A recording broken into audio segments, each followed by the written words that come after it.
पिछले एपिसोड में हमने देखा कि सैरा को मिले हुए आदेश के अनुसार सैरा ईथन को मारने जाती है और गलती से नेथन का गला काट जाता है।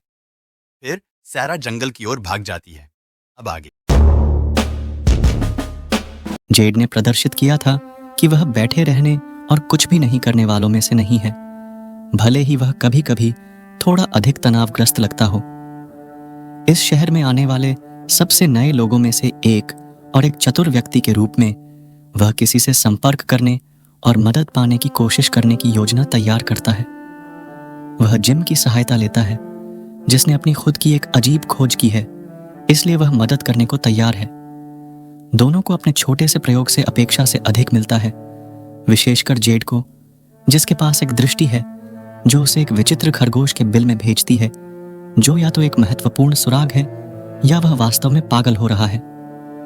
इस बीच फादर काटरी सैरा को एक तहखाने में बंदी बनाकर रख देते हैं। कातरी ने उसे समझाया कि आधुनिक बाइबल 73 पुस्तकों से बनी है और उनका सिद्धांत है कि शहरवासियों को भगवान द्वारा परीक्षण किया जा रहा है।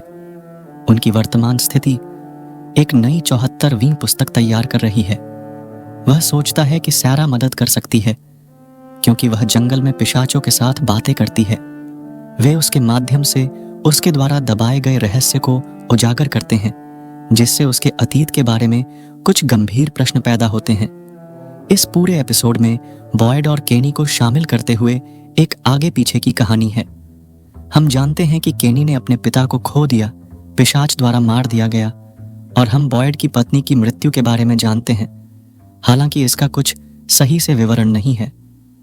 दोनों व्यक्ति मुक्ति और संबंध की तलाश कर रहे हैं, इसलिए जब बॉयड ने केनी को इस शहर से बाहर निकलने के लिए एक तावीज के साथ जंगल में जाने की अपनी योजना के बारे में बताया, केनी ने इस योजना को आत्महत्या का प्रयास बताकर खारिज कर दिया। हम बॉयड और केनी के बारे में और अधिक सीखते हैं, जो दोनों पीड़ित हैं और अलग अलग तरीकों से एक दूसरे की जरूरत रखते हैं।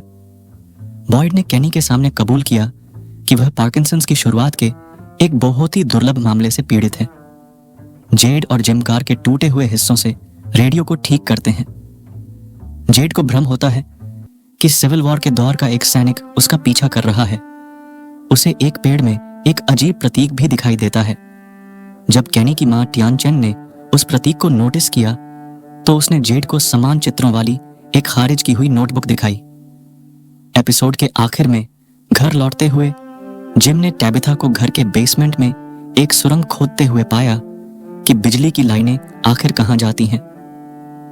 कॉलोनी हाउस में केविन नाम के एक निवासी को पिशाचों में से एक के साथ उभरते रिश्ते को दिखाया गया है। See you on next episode. Don't let your lantern's light go out. Till then, signing off.